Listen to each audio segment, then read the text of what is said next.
Assalamualaikum warahmatullahi wabarakatuh. Abda'u bismillahi warrahmani wabirrahimi daimil ihsani walhamdulillahil qadimil awwali al-akhiru baqi bila tahawuli.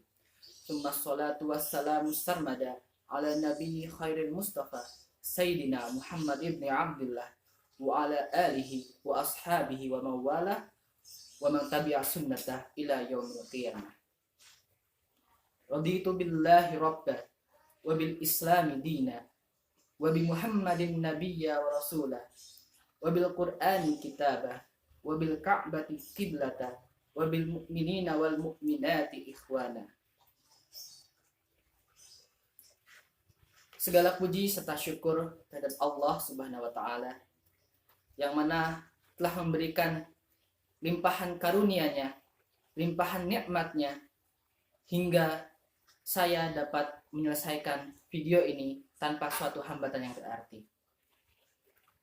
Kemudian, salawat beserta salam tidak lupa kita curahkan kepada junjungan besar kita, Nabi akhir zaman, penutup para anbiya, Nabi Muhammad sallallahu alaihi wasallam, yang mana telah membawa umatnya dari zaman jahiliyah hingga zaman mahiriyah.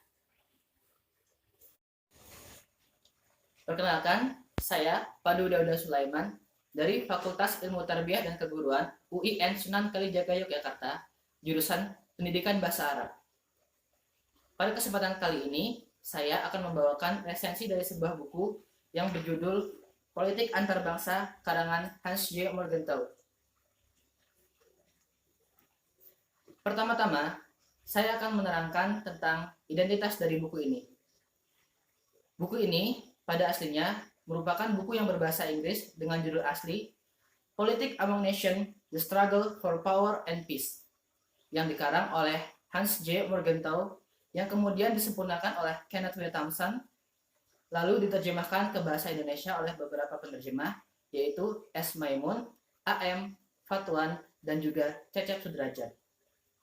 Buku ini diterbitkan oleh Yayasan Pustaka Obor Indonesia dan pertama kali dicetak pada bulan Desember tahun 1990. Lalu kemudian cetakan keduanya muncul pada bulan Juni 1991 dan dilanjutkan dengan cetakan ketiga pada bulan September tahun 1991. Setelah itu, buku ini sempat mengalami revisi dan kemudian revisi pertamanya dicetak pada bulan Juli tahun 2010. Buku ini memiliki tebal sejumlah 774 halaman dan desain sampulnya ditanggung-jawabi oleh Iksaka Banu. Pengarang buku ini yang bernama lengkap Hans Joachim Morgenthau lahir pada 17 Februari tahun 1904. Adalah salah satu tokoh politik internasional yang ternama pada abad 20. Ia memberi sumbangan besar bagi teori hubungan internasional dan studi ilmu hukum internasional. Bukunya, yang merupakan buku asli dari buku yang saya pegang, yang berjudul Politics Among Nations, pertama kali diterbitkan pada tahun 1948 dan dicetak sebanyak 5 kali edisi semasa ia masih hidup. Morgenthau juga pernah banyak menulis tentang politik internasional dan kebijakan-kebijakan luar negeri Amerika Serikat untuk majalah-majalah umum seperti The New Leader, Commentary, Worldview, The New York Review Book, dan The New Republic. Ia kenal dan bekerja sama dengan berbagai intelektual dan penulis ternama di masanya, seperti Reinhold Niebuhr, George F. Kennan, dan Hannah Arendt. Pada suatu ketika awal Perang Dingin, Morgenthau menjadi konsultan Departemen Luar Negeri Amerika Serikat, sedangkan Kennan memimpin staf perencanaan kebijakan. Ia 2 kali menjadi konsultan pada masa pemerintahan Kennedy dan Johnson, sampai akhirnya ia dipecat karena secara terbuka mengkritik keterlibatan Amerika Serikat di Vietnam. Sepanjang karirnya, Morgenthau juga menafsirkan kebijakan-kebijakan politik luar negeri Amerika Serikat dari sisi akademik. Beberapa karya beliau yang merupakan karya utama juga sangat termasyhur, hingga saat ini. Di antaranya yakni Scientific Man versus Power of Politics pada tahun 1946, kemudian Politics Among Nations, The Struggle for Power and Peace pada tahun 1948, kemudian In Defense of the National Interest pada tahun 1951, kemudian The Purpose of American Politics pada tahun 1960, lalu Crossroad Paper, A Look into the American Future pada tahun 1965, kemudian Truth and Power, Essay of Decade 1960 until 70 pada tahun 1970, kemudian Essay on Lincoln, Faith and Politics pada tahun 1983, dan lalu The Concept of the Political pada tahun 1933. Baiklah, selanjutnya saya akan menjelaskan tentang garis besar materi yang ada dalam buku ini. Buku ini terdiri dari 10 bab. Bab pertama yakni teori dan praktik politik internasional. Di sini dijelaskan tentang politik internasional menurut teori realisme. Yakni yang pertama, realisme politik menganggap bahwa politik dikendalikan oleh hukum-hukum yang objektif yang berakar pada hakikat manusia. Kemudian yang kedua, konsep utama realisme politik dalam politik internasional adalah konsep kepentingan yang ditafsirkan dalam istilah kekuasaan. Kemudian yang ketiga, politik realisme menganggap konsep utamanya tentang kepentingan adalah universal. Lalu yang keempat, realisme politik menyadari bahwa moral itu penting dalam tindakan politik. Kemudian yang kelima, realisme politik menolak mengidentifikasi cita-cita moral bangsa tertentu dengan hukum moral yang menguasai alam semesta. Lalu yang keenam, realisme politik berlepas dari mazhab lain bila mazhab tersebut memaksakan standar pemikiran dunia politik kepada dunia yang lainnya. Di bagian ini juga dibahas tentang perbedaan pendekatan dalam memahami politik internasional dan batas-batas pengertiannya. Kemudian pada bagian kedua, politik internasional sebagai perebutan kekuasaan. Di bagian ini membahas tentang pengertian kekuatan politik dan pengetahuan perdamaian atau utopianisme kontemporer. Di sini juga membahas tentang beberapa macam prinsip politik luar negeri yang digunakan dalam perebutan kekuasaan, yaitu politik status quo, politik imperialisme, dan juga politik prestis. Yang dimaksud dengan politik status quo adalah politik luar negeri yang bertujuan untuk memelihara dan mempertahankan kekuasaan yang telah dimiliki saat ini, bukan untuk mengubah kekuasaan yang ada untuk kepentingan negara pribadi. Kemudian, maksud dari politik imperialisme adalah kebalikan dari politik status quo, yaitu politik luar negeri yang bertujuan untuk memperoleh kekuasaan lebih banyak dari apa yang telah dimiliki saat ini, dan bertujuan untuk mengubah kekuasaan yang ada untuk kepentingan negara pribadi. Lalu yang ketiga, yakni politik prestis, merupakan politik luar negeri yang berusaha memperagakan kekuasaannya sebagai wibawa dan kekuatan, entah untuk mempertahankan kekuasaan ataupun memperluas kekuasaan. Oleh karena itu, politik luar negeri ini sering disebut sebagai politik luar negeri yang ambigu. Kemudian pada bagian yang ketiga, kekuatan nasional. Pada bagian ini membahas tentang inti kekuatan nasional dan unsur-unsur kekuatan nasional yang tidak hanya mencakup militer, namun juga mencakup faktor geografi, sumber daya alam, karakter nasional, moral nasional, teknologi, dan kualitas diplomasi. Di bagian ini juga lebih rinci dibahas tentang apa itu geopolitik, nasionalisme, dan militerisme. Kemudian, pada bagian keempat, batas-batas kekuatan nasional, perimbangan kekuasaan. Yang dimaksud dengan perimbangan kekuasaan adalah aspirasi beberapa bangsa untuk memperoleh kekuasaan. Setiap negara tersebut berupaya untuk mempertahankan status quo-nya atau justru menumbangkan status quo dari negara lain.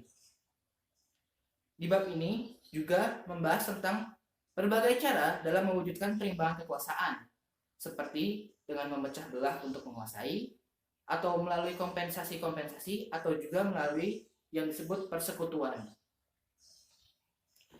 Kemudian, pada bagian kelima, yakni batas-batas kekuatan nasional, moralitas internasional, dan opini umum dunia. Di bagian ini, membahas tentang perlindungan atas jiwa manusia, juga hubungan antara moralitas universal dan moralitas nasionalis. Adapun yang dimaksud dengan opini umum dunia adalah opini umum yang melampaui batas-batas nasional dan dapat mempersatukan anggota-anggota bangsa yang berbeda dalam suatu mufakat yang setidaknya berkisar pada masalah-masalah politik internasional yang mendasar. Selanjutnya pada bagian ke-6, batas-batas kekuatan nasional, hukum internasional. Di bagian ini membahas tentang hakikat hukum internasional serta fungsi legislatif dan pengadilannya dalam hukum internasional. Juga pelaksanaan hukum internasional. Pada bagian ini juga dibahas tentang kedaulatan, apa itu kedaulatan dan semacam-macamnya. Kemudian, pada bagian ke-7, politik internasional dalam dunia kontemporer. Di bagian ini, membahas tentang nasionalisme lama dan nasionalisme baru. Juga perebutan pemikiran manusia dan 3 prinsip propaganda. Juga membahas tentang perimbangan kekuasaan baru dan perang total. Adapun beberapa hal yang harus diperhatikan dalam propaganda, yakni yang pertama, hubungan antara isi propaganda dan efektivitasnya. Kemudian yang kedua, hubungan antara propaganda dengan pengalaman hidup serta kepentingan pihak yang ingin dipengaruhi.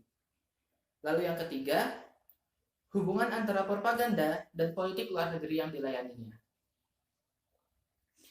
Kemudian pada bagian ke-8, yakni perdamaian melalui pembatasan. Di bagian ini membahas tentang perlucutan senjata dan masalah-masalah yang terjadi dalam proses perlucutan senjata. Juga membahas tentang keamanan bersama, persengketaan menurut hukum internasional, dan pemerintahan internasional, yaitu Perserikatan Bangsa-Bangsa. Kemudian pada bagian ke-9, yakni perdamaian melalui transformasi. Di bagian ini membahas tentang masyarakat dunia dan pendekatan kultural yang dilakukan oleh UNESCO dan juga membahas tentang pendekatan fungsional. Kemudian pada bagian yang terakhir, yakni bagian ke-10, membahas tentang perdamaian melalui akomodasi, yakni membahas tentang diplomasi dan masa depan diplomasi. Diplomasi adalah alat untuk membentuk prasyarat-prasyarat perdamaian yang bersifat tetap. Adapun beberapa hal yang harus diperhatikan dalam diplomasi, yakni yang pertama, diplomasi harus menetapkan tujuan-tujuannya berdasarkan kekuatan yang ada dan tersedia untuk mencapai tujuan-tujuan ini. Kemudian yang kedua, selain harus meninjau kekuatan sendiri, diplomasi juga harus menilai tujuan-tujuan negara lain dan kekuatan yang tersedia untuk mendukung negara tersebut mencapai tujuan-tujuannya. Lalu yang ketiga, diplomasi harus menetapkan sejauh apa tujuan-tujuan yang berbeda ini akan cocok satu sama lain. Kemudian yang keempat, diplomasi juga harus menggunakan sarana yang cocok untuk mencapai tujuan-tujuannya. Demikianlah garis besar dari pembahasan materi yang ada dalam buku Politik Antarbangsa ini. Selanjutnya, saya akan menjelaskan tentang beberapa kelebihan dan kekurangan dari buku ini. Dimulai dari beberapa kelebihannya. Yang pertama, buku ini disertai dengan gambar atau visual yang dapat memudahkan pembaca untuk memahami beberapa materi di dalamnya. Seperti gambar berikut ini. Berikut adalah gambar peta yang menunjukkan tentang kepadatan-kepadatan penduduk di suatu wilayah. Yang kedua, di dalam buku ini juga terdapat tabel dan grafik yang mencakup persoalan politik yang dipertimbangkan oleh Majelis Umum dan Dewan Keamanan Internasional.